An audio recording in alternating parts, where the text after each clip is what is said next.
Voy a presentar a nuestro primer ponente. Como he dicho, al doctor Miguel Ángel Sorrell. Leyó su tesis doctoral en 2018 y trabaja actualmente como profesor ayudante doctor en la Facultad de Psicología de la Universidad Autónoma de Madrid.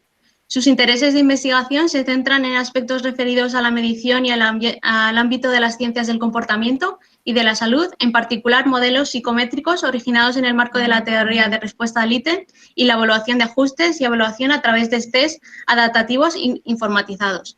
Imparte docencia en estos ámbitos en el grado de Psicología y el posgrado de Metodología de las Ciencias del Comportamiento y de la Salud.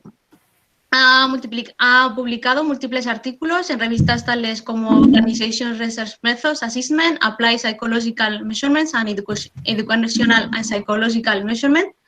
Ha impartido además numerosos cursos de formación con el lenguaje de programación R y también colabora en la creación de programas tales como el paquete de redes de DINA y CTDR y aplicación de Sinofoco, y actualmente intenta desarrollar paralelamente a su dedicación principal una línea de investigación que explore la salud mental en doctorandos españoles y posibilite un entorno académico más sano. Pues, si he dicho todo lo que debería, puedes compartir y podemos empezar. Y muchas gracias. Muchas gracias, Sara, por la presentación. Voy a compartir y me confirmáis si se ve bien, por favor. A ver. De acuerdo. ¿Ya se ve? ¿Sí? Ahora sí. Ahora sí. Vale. Pues nada, eso. Muchas gracias por la presentación y por la invitación. Vamos a tener esta presentación que durará menos de 20 minutos y que hemos puesto por título Sentirse quemado con la tesis, incidencia y factores vinculados. Antes de comenzar la presentación, quiero hacer un disclaimer, que es que cuando uno piensa en la tesis, aunque el interés que tengo actualmente, y hablaremos de ello en esta presentación, es en aspectos negativos relacionados con la tesis, quiero que pensemos en que cuando pensamos en qué cosas suceden en la tesis, hay aspectos negativos y positivos. Esto es una selección de 3.000 tweets para el hashtag PhDLife y palabras negativas y positivas más frecuentes. Lo que vamos a hacer ahora es centrarnos en estrés, el concepto psicológico es burnout, pero quiero que veamos que hay también aspectos positivos relacionados con la tesis. De eso nos olvidamos por estos 20 minutos y nos vamos a centrar con estos que tienen que ver con el estrés. Se ha dejado de compartir. A ver, ahora. Sí, este es el índice de contenidos para la presentación y vamos a empezar con una definición de burnout. Cuando hablamos de sentirnos quemados, lo que estamos haciendo es describir coloquialmente un concepto que encontré y creía que tenía bastante que ver con cómo nos sentíamos algunas personas haciendo la tesis. Acudiendo al índice de enfermedades, el ICD-11, cuando habla de burnout, habla de estrés crónico en el puesto de trabajo. Y este estrés crónico lo va a caracterizar por 3 dimensiones fundamentalmente. La primera es una sensación de sentirse exhausto. La segunda es un distanciamiento con respecto al trabajo que puede traducirse en desarrollar sentimientos negativos o pensamientos negativos hacia el trabajo y un trato cínico hacia las personas que intervienen en el trabajo. Y por último, un bajo logro personal. Cuando la ICD-11 habla de burnout, lo acota a un contexto que es el contexto ocupacional. Estas son profesiones en las que uno interactúa en contacto con otras personas. Las más prototípicas son las profesiones de enfermería, las relativas a medicina, docencia, ¿de acuerdo? Donde uno en su trabajo interactúa con otras personas a las que les ofrece un servicio, ya sea las clases, un tratamiento, etcétera. Cuando los primeros modelos teóricos empezaron a pensar en cómo se desarrolla estos sentimientos con respecto al trabajo, cuando se cataloga el burnout como respuesta al estrés crónico, cabe preguntarse cómo se desarrolla este estrés. Y existen una multitud de modelos, muchos de ellos se desarrollan en los 80, que hablan acerca de cómo se desarrolla este estrés. Uno de los modelos más intuitivos es el que propone que el estrés se desarrolla entre un enfrentamiento entre las expectativas que uno tiene en el trabajo y lo que encuentra en realidad. Si pensáis en vuestro primer año de tesis, aquí tenemos asistentes que vienen de distintos años, ¿verdad? Los que estén en primero de tesis o los que están más adelante recordarán que cuando uno empieza un nuevo trabajo tiene altas expectativas. Más si pensamos en algo como la tesis doctoral, que es un proyecto que en principio uno elige. Este entusiasmo se traduce en que uno va a pensar que va a lograr hacer grandes cosas. Pero todo trabajo es rutinario y en todo trabajo hay aspectos negativos y en todo trabajo es posible que lleguen momentos en que las altas expectativas que uno se pone se frustran. Esto nos va a dar una sensación de estanqueamiento y uno puede sentirse así.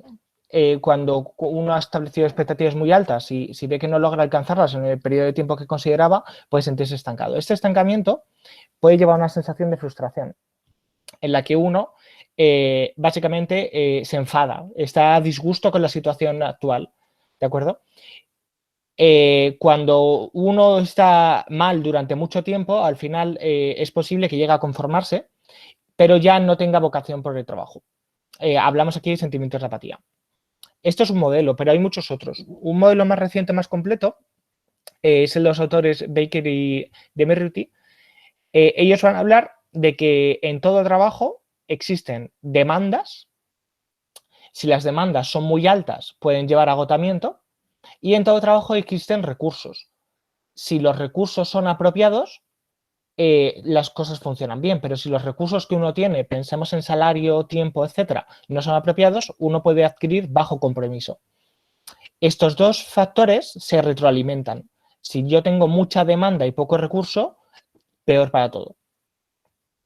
Cuando ligan factores con nuestras dos dimensiones, en demandas podemos encontrar carga de trabajo, presión del tiempo, qué tal me llevo con el destinatario de mi trabajo.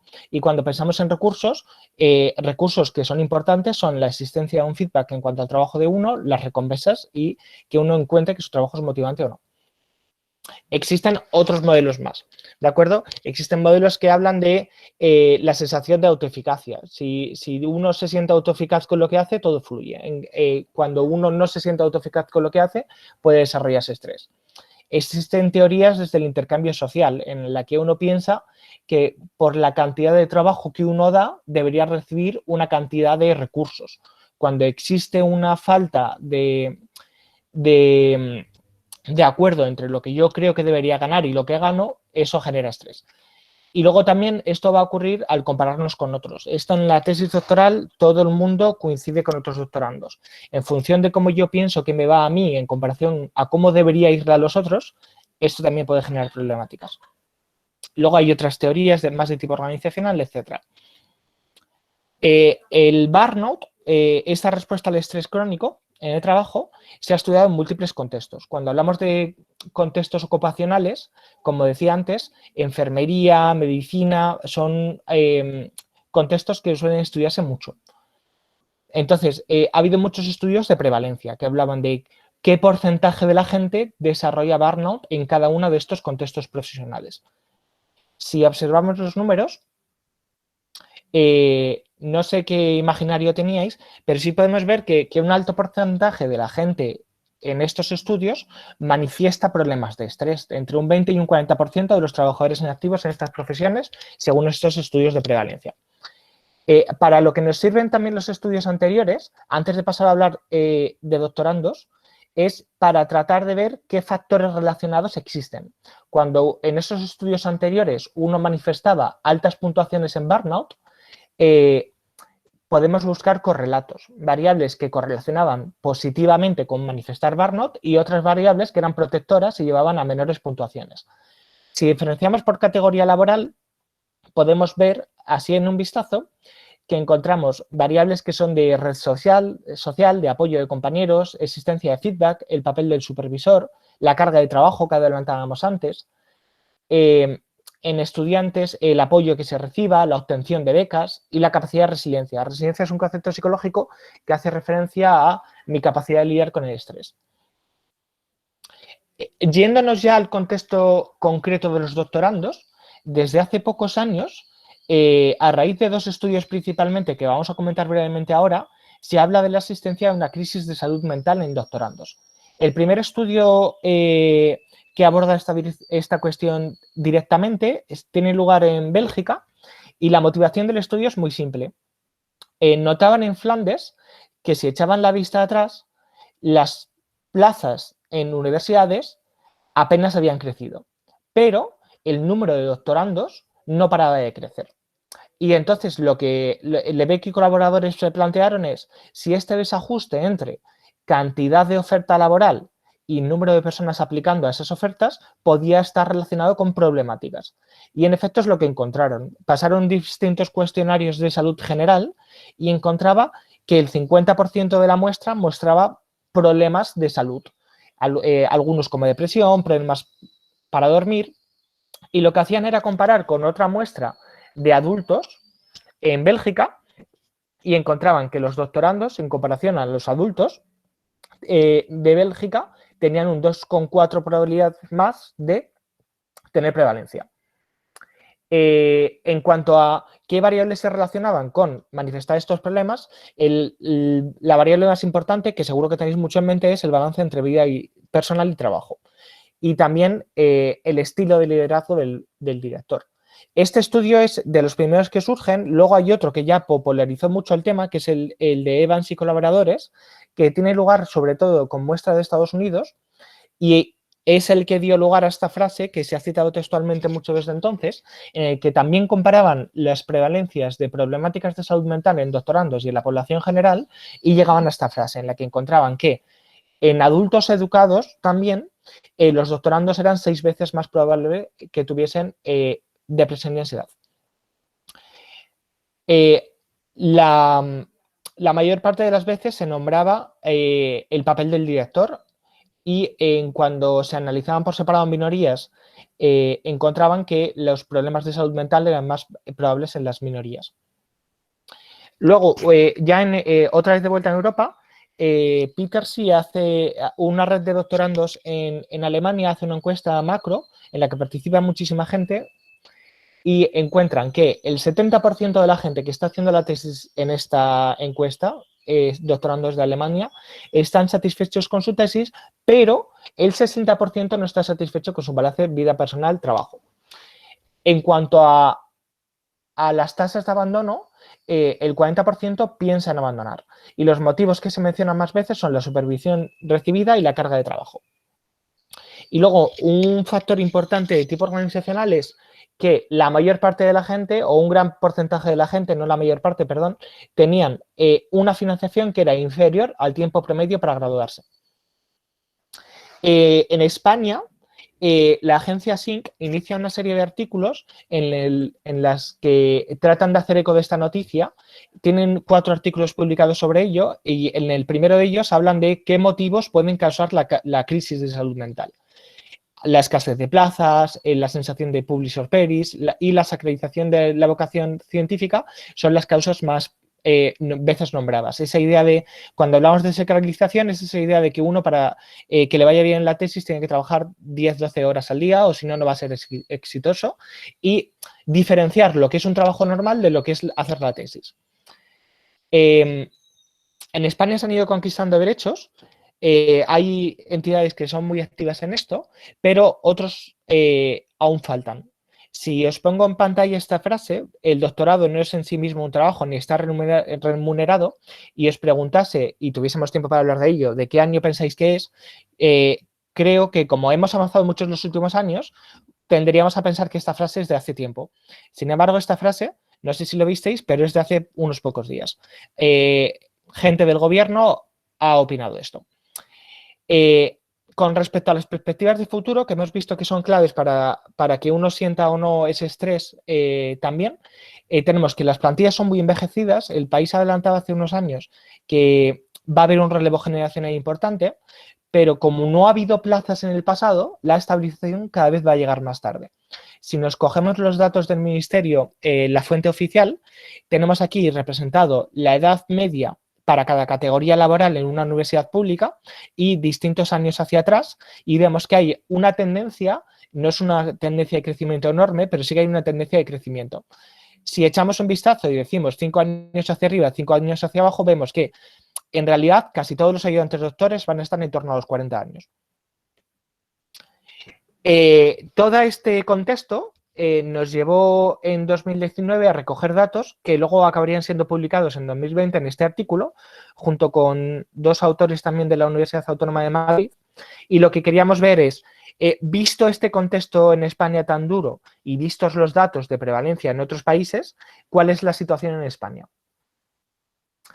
Cogimos datos, como digo, en 2019 y se hizo un muestreo de bola de nieve. Al ser una primera aproximación, básicamente lo que intentamos fue llegar a gente a través de listas de correo institucionales y a través de redes sociales que eran frecuentadas por doctorando.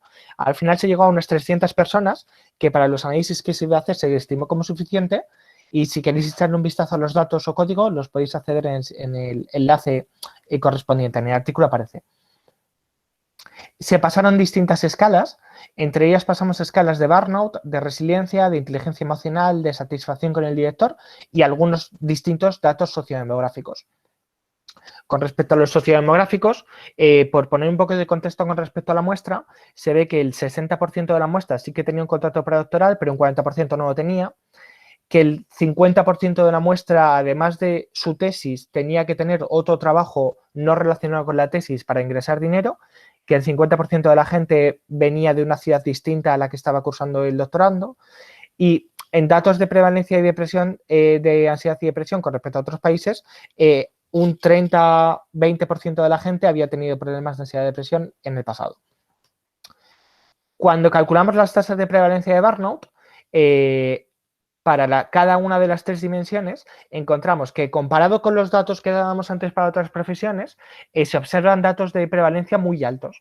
En concreto, para agotamiento emocional tenemos un 80% de la muestra consultada manifestaba puntuaciones altas, en despersonalización casi un 60% y en bajo logro personal casi un 60% también. La gente que puntuaba alto en burnout, en estrés, puntuaba bajo en satisfacción con la dirección de tesis, en inteligencia emocional y en resiliencia. Además, era gente que por lo general no estaba haciendo la tesis en su ciudad natal.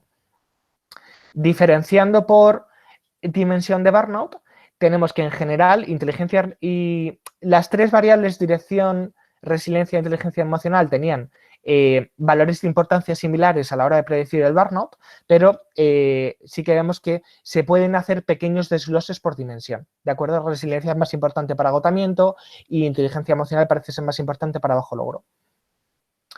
Con respecto a este estudio, que es el primero que hacemos en esta línea de trabajo, quiero destacar limitaciones para que valoremos los resultados en el contexto de ellas y que tengáis en mente líneas futuras que podrían retomarse. Aquí lo que se hace es un muestreo no probabilístico. Esto lo que provoca es que haya posibles sesgos en las estimaciones. De acuerdo, como la gente se autoselecciona a participar en la encuesta, es posible que la gente que se autoseleccione realmente tenga problemas. Y lo que habría que complementarlo es con un muestreo probabilístico. Aún así, como se replican ciertos datos para algunas variables, teniendo en cuenta los datos internacionales, sí que nos sentimos un poco confidentes en que la muestra sí que puede ser algo representativa. Como el tamaño de muestra es muy pequeño y este es un primer piloto, no se diferencia por área de estudios, por programa de doctorado, por universidad, región. Todas estas variables me parecen súper relevantes, también el sexo, género. Y luego, aunque nos centramos en variables individuales, la satisfacción con el director, la resiliencia, la inteligencia emocional, en realidad esta respuesta al estrés es mucho más global de lo que abarcamos en el estudio. Hay variables de tipo organizacional, las expectativas en el trabajo, lo dura que sea la NECA, el clima organizacional, la disfunción de rol. Lo que hemos hecho es un estudio retrospectivo, lo que planteamos hacer en un futuro es un estudio longitudinal que haga un seguimiento de los estudiantes a lo largo de la tesis. Para terminar,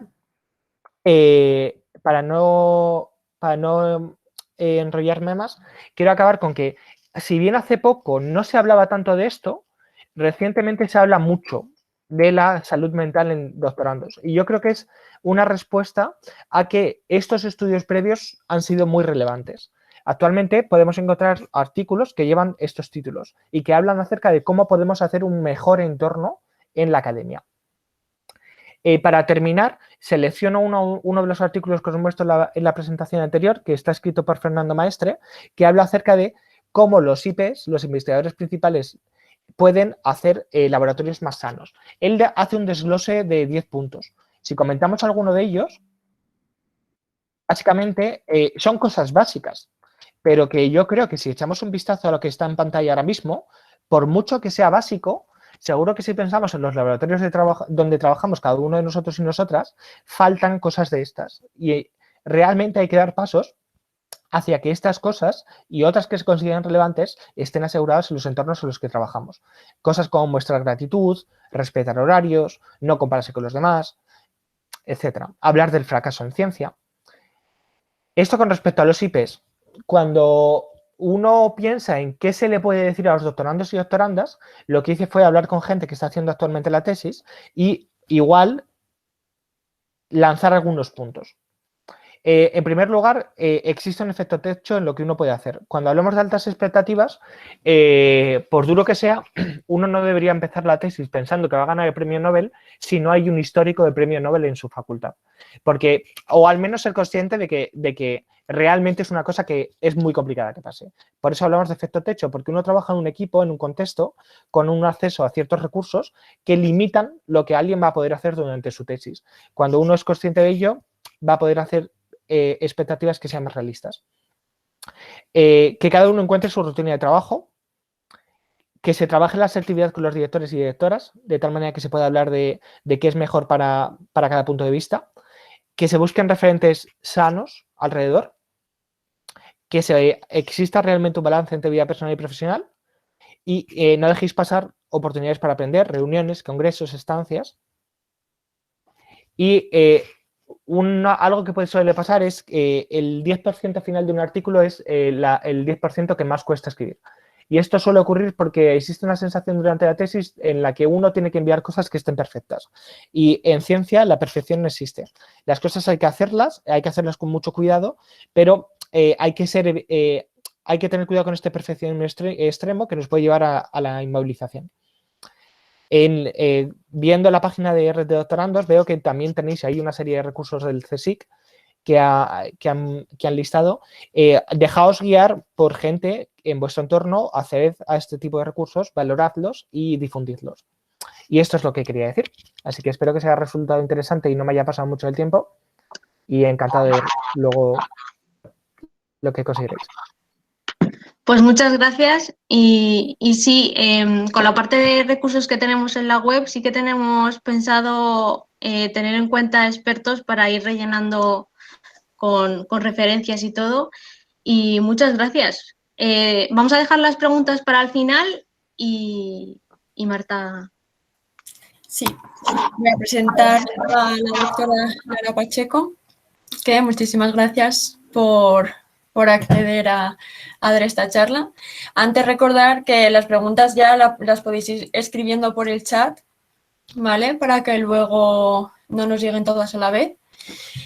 Y sobre todo eso, si tenéis preguntas para el doctor Miguel Ángel, pues podéis irlas escribiendo ya.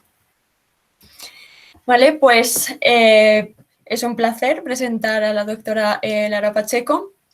Es psicóloga general sanitaria y doctora en psicología por la UAM desde 2017. Ha impartido clase en el experto de drogodependencias, tutorizando prácticas de grado y máster de UDIMA y ha dirigido trabajos de fin de máster en esta misma universidad. Paralelamente, ha ocupado diversos puestos en organismos públicos y privados, colaborando con hospitales como con el Hospital Universitario de la Princesa o el Hospital Psiquiátrico Dr. Rodríguez Lafora, y también en unidad de trastornos de identidad de género del Hospital Universitario Ramón y Cajal y la consulta joven del Ayuntamiento de San Agustín de Guadalix, entre otros.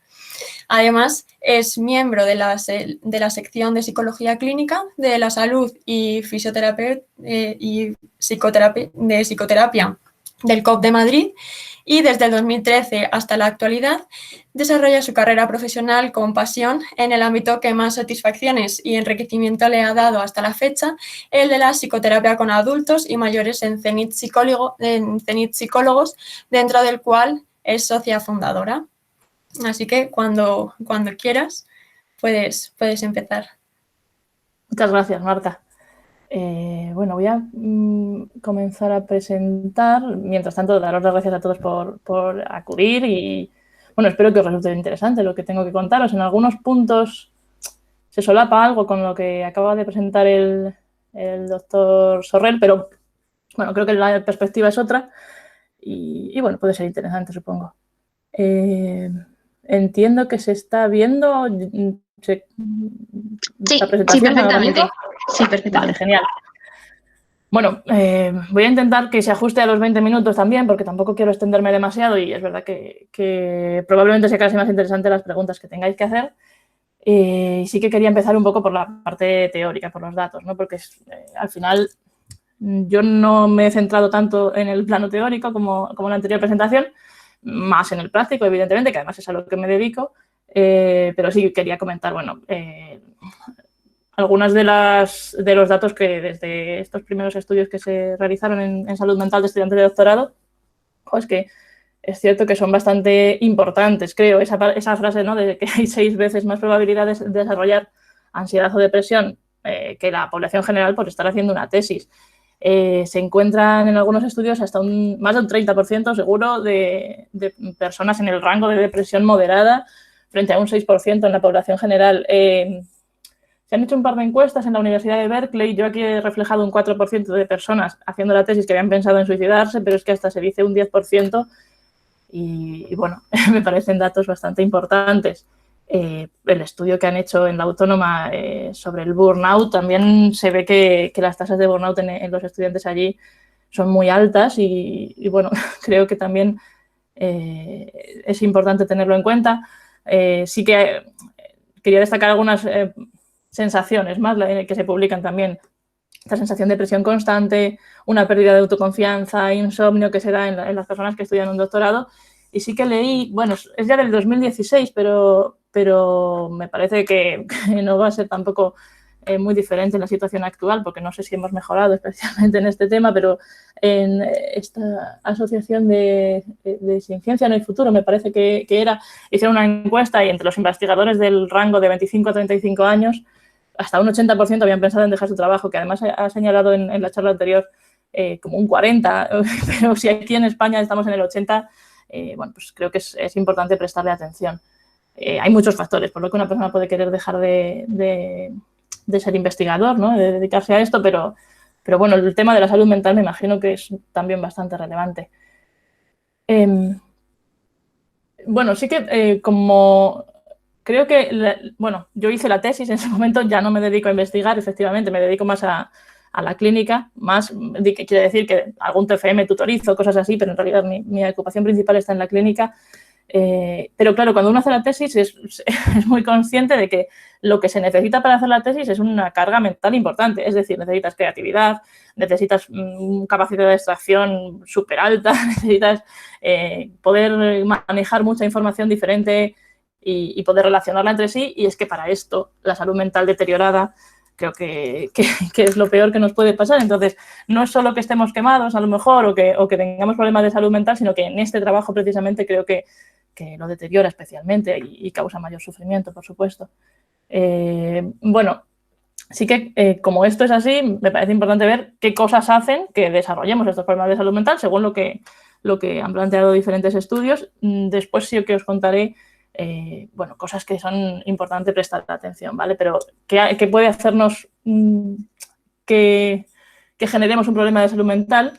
Lo he dividido en 2 diapositivas. Una de ellas es hacia lo más externo, podríamos llamarlo, es un poco artificial, pero más o menos es lo más externo, y la siguiente diapositiva será más a variables internas, más personales. Por ejemplo, si el doctorado se ve más como un producto final, ¿no? Si estoy haciendo todo esto para publicar mi tesis y lo que tengo que conseguir es publicar mi tesis, más que como un proceso de aprendizaje, porque realmente, de hecho, somos estudiantes de doctorado, ¿no? No somos investigadores ya, y en el proceso de aprendizaje de escribir una tesis hay muchos pasos, más allá del hecho de publicar la tesis como tal o de defenderla en su momento. Pero esto es igual que si medimos el rendimiento en artículos publicados en revistas de alto impacto, que además es cierto que, bueno, claro, este rendimiento lo medimos en esto porque luego es lo que la ANECA exige, a fin de cuentas. Lo que pasa es que en el proceso de un doctorado hay tantas cosas, hay que haga bien mis tareas de laboratorio, que haga bien mi análisis, bueno, hay tantas cosas que solo medirlo en esto. He publicado tantos artículos, me parece que al final es un error sobre cómo concebimos el trabajo de investigación. Esto también se ha comentado, ¿no? Las cargas de trabajo. Evidentemente es un trabajo exigente, pero creo que hay unas cargas de trabajo que a veces son demasiadas y además, oye, pero también participa en estos seminarios, también métete en el claustro, también, o sea, la parte de participación tanto en el entorno académico como en tu propia tesis, con unas cargas de trabajo excesivas. Bueno, creo que sería bueno medirlo, porque cuanta más carga de trabajo es más fácil desarrollar un estrés extremo, burnout en muchas ocasiones, y esto evidentemente puede derivar en problemas de salud mental.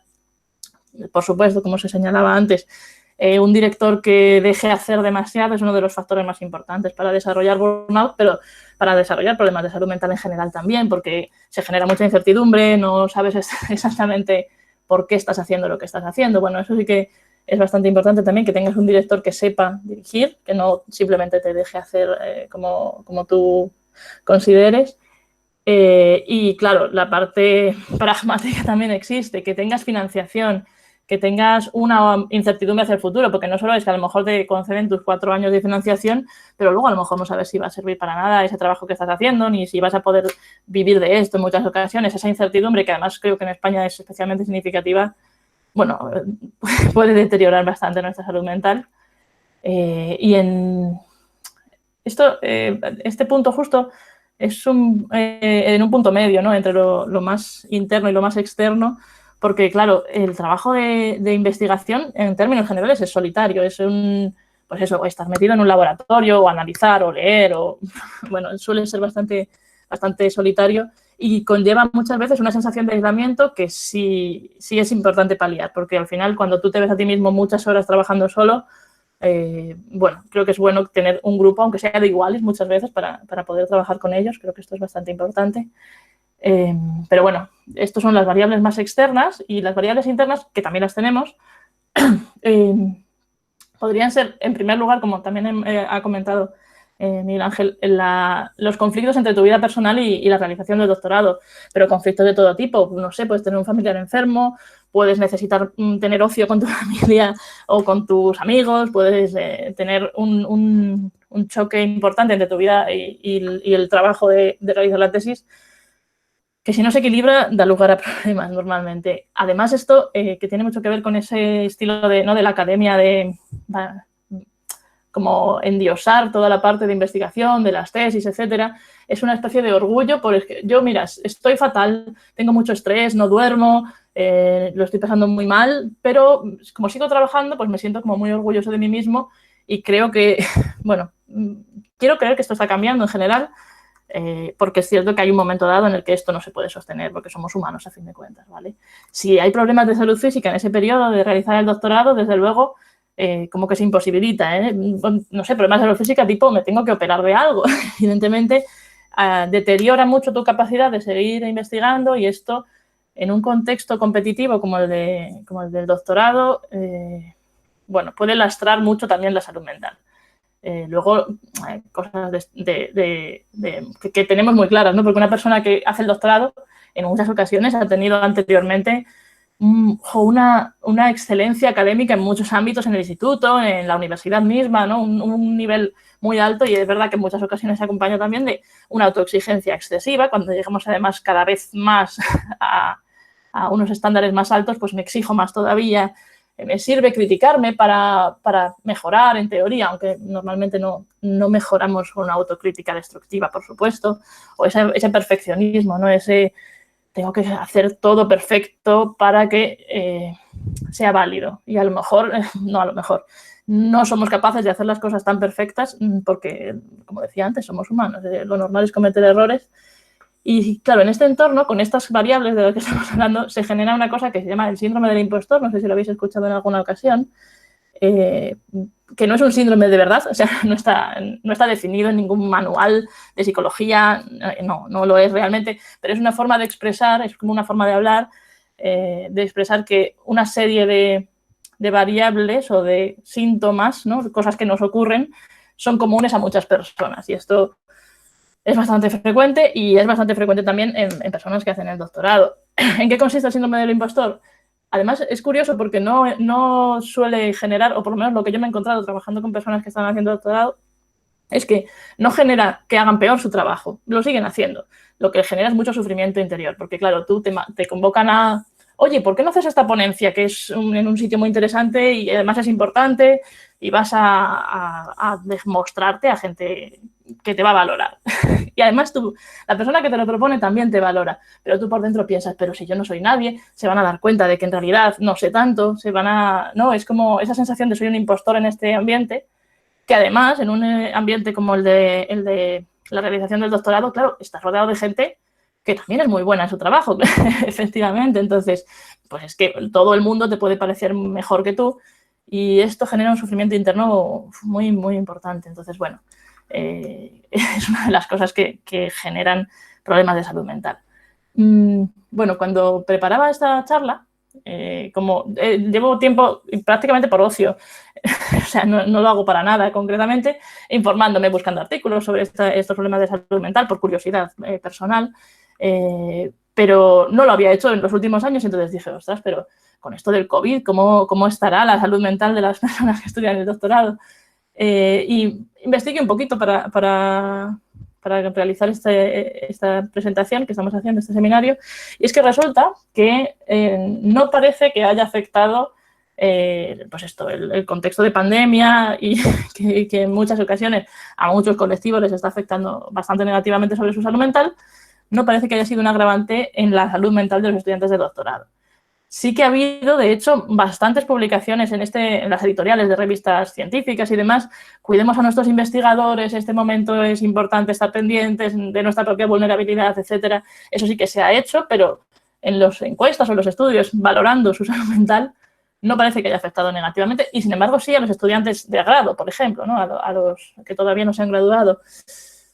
Y esto me hizo reflexionar. Esto es para vosotros también como reflexión, que no sé hasta qué punto esto es algo bueno o malo. Puede ser que estemos ya a unos niveles de estrés tan altos que una pandemia mundial no nos esté suponiendo mucho más, evidentemente. Pero bueno, también hay otras cosas. Es verdad que creo que sea a nivel mundial, ¿vale? Esto en general se ha estado como un poco más pendiente unos de otros y a lo mejor si tu director estaba tan liado que no podía atenderte en ningún momento, pero resulta que está en su casa pensando, pero es que esta persona también está en su casa, y han estado un poco más pendientes. Bueno, no sé cuál es la respuesta, pero desde luego me parece curioso.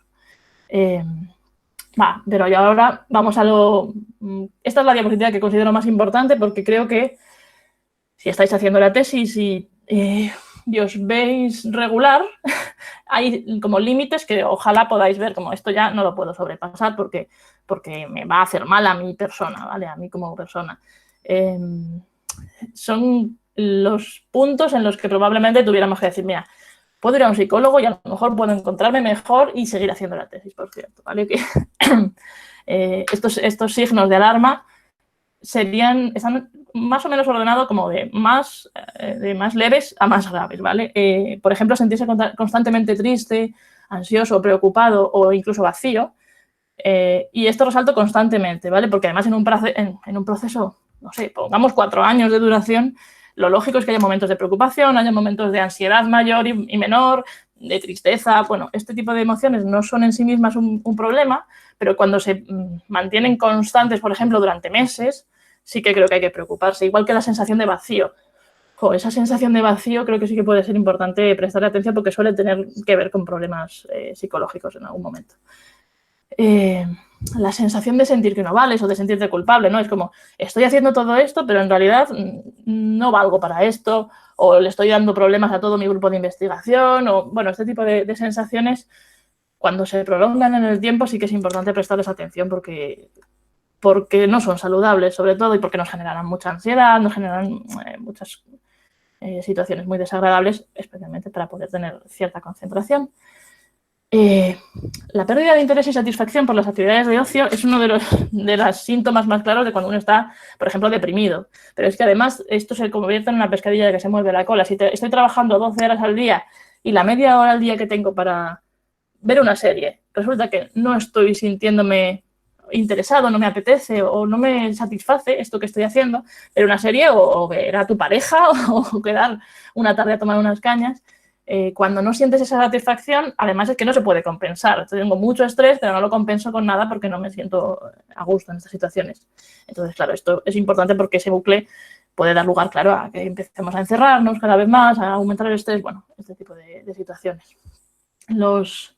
problemas de sueño, de apetito, la irritabilidad o los problemas cognitivos los he agrupado porque son, bueno, los vemos, no lo son, pero los vemos como más, como fuera de lo emocional, ¿vale? Y muchas veces con lo emocional tenemos ahí nuestras reticencias, ¿no?